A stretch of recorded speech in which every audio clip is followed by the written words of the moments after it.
Welcome to the Underwater Photography Show. I'm here on my own. You can see our names are both up, but there's only one of us here. And Matthew has the best reason of all to be not here today, because today is Matthew and Ariana's wedding. And I'd like to say on behalf of the Underwater Photography Show, absolutely huge congratulations. Lots of love to you both and wishing you a really wonderful, happy, long life together. From me and everyone who watches the Underwater Photography Show, please add your congratulations to Matthew in the comments below. I'm sure he'll get around to reading them once he's come down from the excitement of the day. We haven't got any major underwater photography content for you at the moment with everything that's going on in Matthew's life, but I was away last week at the Swiss Masters underwater photography event in the Alps in Switzerland. An amazing and interesting week of photography with a fantastic group of people diving in the Vesaska River. And Matthew and I will talk about that when we catch up at last after all the things that are going on. But I'm very keen to hear about how the wedding goes. So there might be a couple of catch-up episodes once we get back in the underwater photography groove. Anyway, at the Swiss Masters event, on one of the evenings, we pulled together an impromptu set of talks where Fritz Lichty, the organizer of the Swiss Masters, himself a very accomplished underwater photographer, sort of press ganged three others of us to just pull together a couple of pictures and talk to the assembled group of photographers about them. And these talks were recorded, and I just thought it'd be fun to share those recordings with you, to hear from three photographers and me talking about some underwater photos in some talks that would never see the light of day probably if I didn't share them here. So first of all, we've got Steve Miller, who I think is his official job title is Acolyte's Director of Photography, talking about his picture of a frog. And this was a fun talk. You can see there's a few beers going around, but it's still really interesting how he created this very unique approach to creating a really intimate portrait of a frog. Then it's Fritz himself talking about shooting bokeh underwater and how to create bokeh effects in camera using artificial backgrounds. And I think that's something we've not talked about on the channel before. So I was really happy to have that. And then also Nuno Goncalves talking about two of his gold medal winning images from the recent CMAS Underwater Photography World Championships. And again, Nuno's not the biggest fan of talking in public, so again, pretty unique opportunity to hear from him. And then at the end, I gave a short presentation about photographing in fresh water. So hopefully you find it some interesting content. And without further ado, I'll cut to that. But please remember, if you have got messages for Matthew on his wedding day, then please share them below. I know he'll love to hear from you all. Thank you very much for coming along, everyone. I have the pleasure of introducing our four VIPs here tonight. They are going to be talking about some of their very interesting photos. We can see the first one already up on the screen. There, let me just say a few words about each of them, and then we'll get right into their little talks and the photos that they've prepared to share with us. So right here next to me, we've got Nuno. Nuno is a very seasoned competitor in international and national underwater photography competitions. He's got several Portuguese championship titles and world championship titles to his name. And he's been taking photos underwater for over 20 years. That's right. Right next to him, I don't think I have to say too many words about this man. You should all know him by now. He's been taking photos underwater, Fritz, for over 30 years. He's the chief of the Visual Commission of CMAS Switzerland. And yeah, I think that's pretty much all I have to say about him. Right next to Fritz, we have Steve. Steve has been taking photos underwater for over 50 years. He's been working for iCloud for 15 plus years, and he's earned the title of photo guru at iCloud. And he told me before that he didn't even give that title to himself. It was given to him officially. So that's okay. He can use that title that way. Okay? And then we have Alex right at the far end over there. Alex been taking photos for 40 plus years underwater. He said just before when we talked that he started with 9 years taking photos underwater. I think I didn't even know what a camera looked like when I was 9 years old, so kudos for that. I think you're all familiar with Alex's work, and he's very famous for his underwater photography workshops that he does on a very regular basis all around the world. So that's pretty much all I have to say about the 4 individuals that are sitting here in front of you, and I'll pass on the microphone to Steve. He's going to be the first one talking about the lovely picture that we already see up on the screen. The show is yours. Thank you, everybody. I'll hold the mic here and just let me know if I'm not talking loud enough or too loud. And by the way, it's an honor to be surrounded with all this talent, you guys. I've never done anything like this before. But I'm excited to talk about a photo that I like very much, but I think a lot of people maybe like it even more than I did because it has an interesting story. I made a underwater photo studio of sorts in my backyard, and a frog came by and decided to stay. We called him Fritz because at the time Fritz was helping me with some issues with camera communications. But it's kind of an interesting story. So again, people like this image, and I've often asked myself why. I think 2 major reasons. One is it's very crisp, and you all know why it's crisp. It's shot with a fisheye lens, and it's shot from about this far away. The frames following this one actually had the frog touching the glass. He gave the Vulcan mind meld on the dome port. And to get to that point was a little bit of a discovery for me. Of course, what I just wanted to do was jump into the pool and swim around and get close and take pictures of the frog. And you know, with a fisheye lens, a subject the size of your fist, you need to be right on top of it, inches away. But of course, they always run from you. And I'm telling this story because I'm hoping that some of you might want to use what I learned for some of your future work. And that's that as soon as you get in the water and you get close, fish, snakes, birds, whatever, they're going to run from you, of course. But they're not necessarily afraid of the camera. And I learned this unexpectedly. So what I did, I think the other thing, by the way, that people like about this is it's very calm. It's very sedate and calm. And the reason for this is because how I got the shot. Now, I'm sure all of you love over-under shooting as much as I do. And the problem is always, there are many, but one of the big problems is nothing holds still. You go out when you see that the sea is very flat, you think, this is great conditions for over-unders, but things are moving. The wind moves, you move, the current, your buoyancy, and there's no movement in this. And that's because I wasn't actually with my camera when I took the shot. What I did was I took the camera, the housing, the whole setup with a fisheye lens, and I built a boat out of it. So what I did is I cut little pieces of foam, pool noodles and foam installations, and put them in different places until the camera, with its strobes fully set up, floated perfectly in the water. There's a little bit of a learning process. If you ever do this, by the way, just remember all boats have to have keels.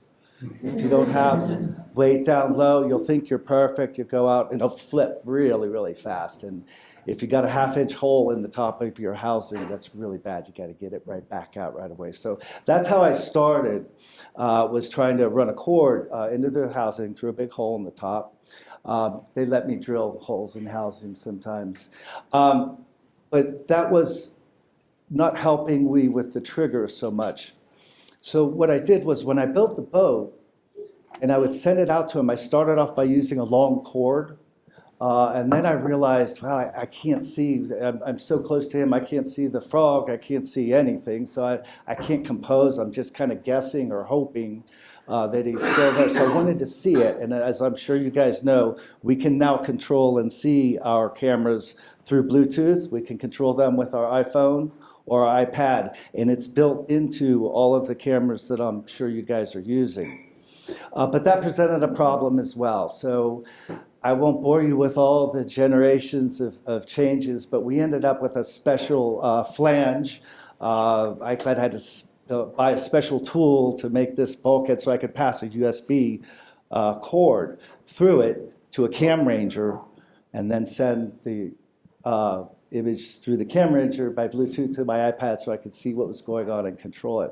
Well, the first thing that was really strange about this was I used strobe arms. I forked off my strobe arms and made a double connection in the top, and then I got a 20-foot pole. And the distance was from about me to the corner of the room, but then I would just send this pole out to the frog that was sitting on a lily pad. And I was so surprised that the frog was not afraid of it. I mean, think what this thing must look like coming to him. It's an 8-inch dome that's flashing. To me, I would think it looks like a giant mouth or a giant eye. But the frog knew it wasn't alive. It knew that it wasn't me. It had no fear of it. The subsequent frames after this one, some of them had his hand on the port. There was even a couple times where he climbed up on top of my boat. And a little revelation for you guys, a lot of that stuff that I did was unnecessary. And I don't know if you know this, but your camera will, of course, control your camera, your iPhone if you want to control your camera, or your iPad.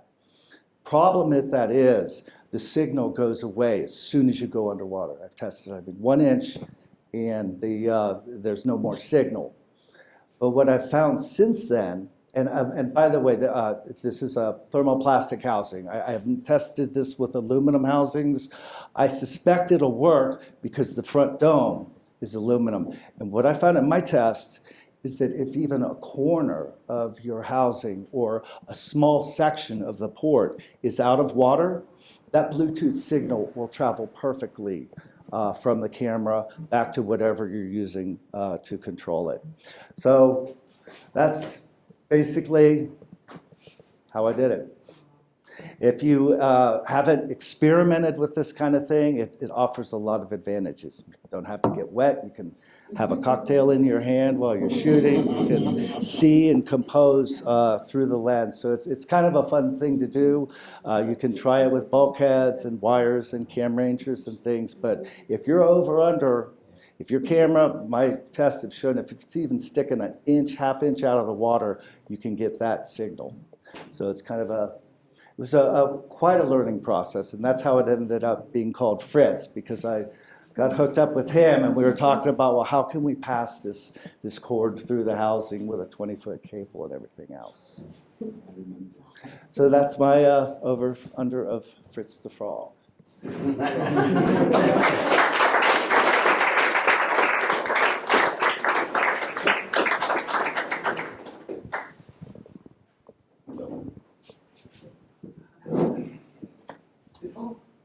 Yes, this is the one. Well, this is my photo of underwater with wide angle with the model that I made in the last World Championship in Saranda. For me, this photo has a really big history, not because it was the most difficult that I ever did, but because the history that I personally had behind it. We were selected for this World Championship, and on the first place, the World Championship was designed to be made in another city that is not Saranda. This wreck is in Saranda. And we went to visit Vlores. That was the first place. And one of the dive sites was also a shipwreck, but it was an hospital shipwreck that was sunk by the British in 1941. And this hospital was very intact and was very particular because it has all the characteristics of an hospital, but in a ship. Later that month, they changed the dive place, and they changed the city also. And we went to another city in Saranda, and they selected another shipwreck. That was the Probitas. The Probitas has a small particularity. It was a cargo shipwreck, but was not some cargo shipwreck. It was a pharmaceutical cargo shipwreck that was working with the first boat that I dove the month before. And like I'm a pharmacist, I made the connection very, very easily. Then when I start practicing for the training dives for the World Championship, I was speaking with some older people that knew a lot of history about this wreck. And before I go there, they told me that in some parts of the ship, there were still some parts of the pharmaceutical and the equipment, the pharmaceutical equipment in the wreck, but they was not so easy to find. So I was able to make some training dives there. And I tried to look for the most hidden places in the shipwreck. It is still very intact, and it's a very shallow dive. I was able to find the masks and the medicine, the ancient bottle medicines that was exactly in that same position. And I was like this. Well, if someone sees me here, I won't be able to make this photo. Then after the next training dives, I went there like just for 5 minutes, just to study the position. And there was a very tricky position because all the bottom was a very sandy bottom. We couldn't touch anything because if we touch something, then the sand comes all the way up, and we couldn't even see the place. And I was there like just for 5 minutes each time to work the better position, not only for the photo but also for the model that I wanted in that photo. At the end, and just during the competition, we have several tries. We had like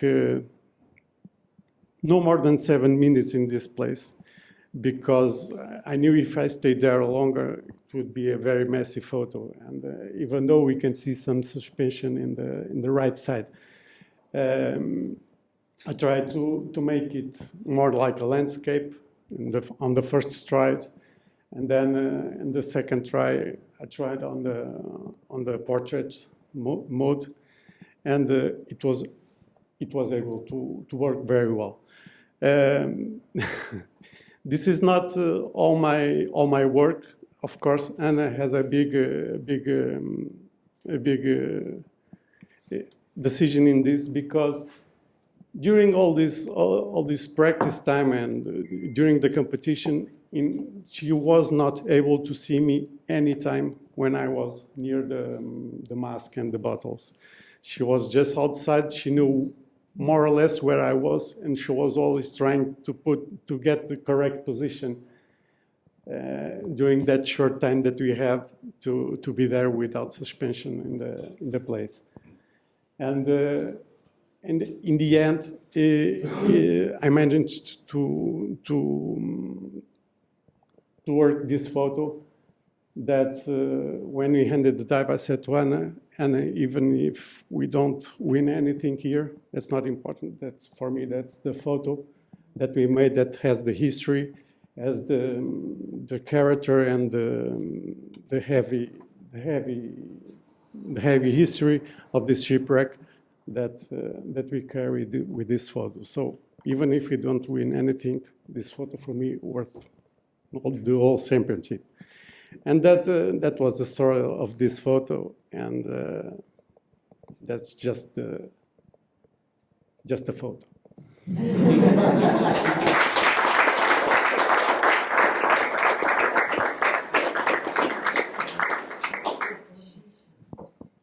second one, it's more like a technical photo. I don't know if you have any question about the photos. So many. Okay, we can start with the questions. That's better to develop the speech. Who wants to start? Peter, is it in the back high-speed shutter, or what is in the back that you have the lines for? Okay.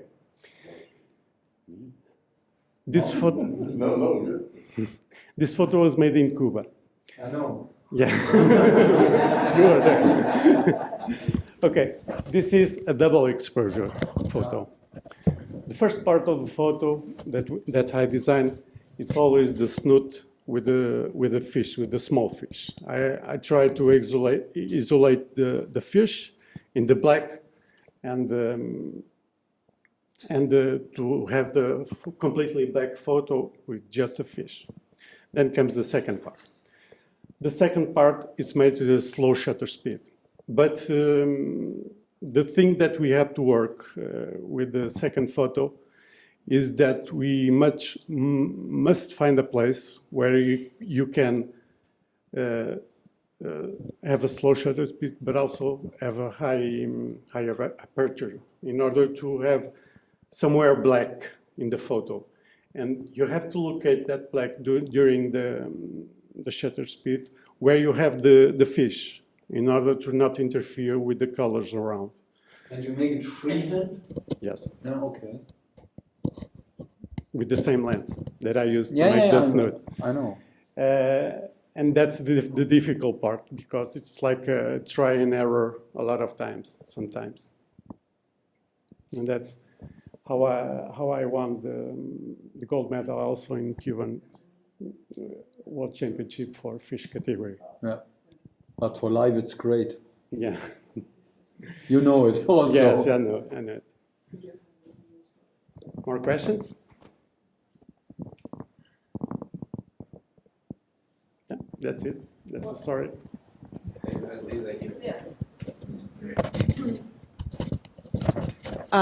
From the wreck in Albania, Yes. yeah, you can see a little bit from the light coming from the right-hand side in the picture. What kind of light okay. are you using there? The other photo. Yes. This was an adaptation that I had to make that I had to make in Albania, and it has about the equipment. I work with a snoot that is made by the Italian fellow that is snooty. And that snooty has two parts.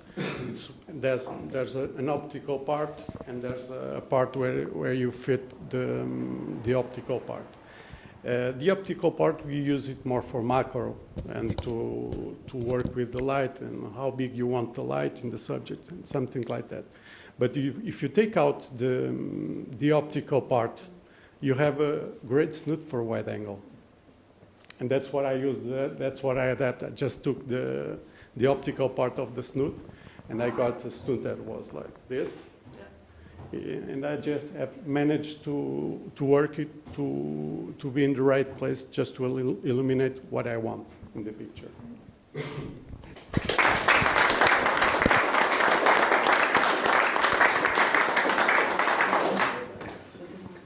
So that was Steve and Nuno talking. And since the episode was already quite long, I thought I'd cut it in half.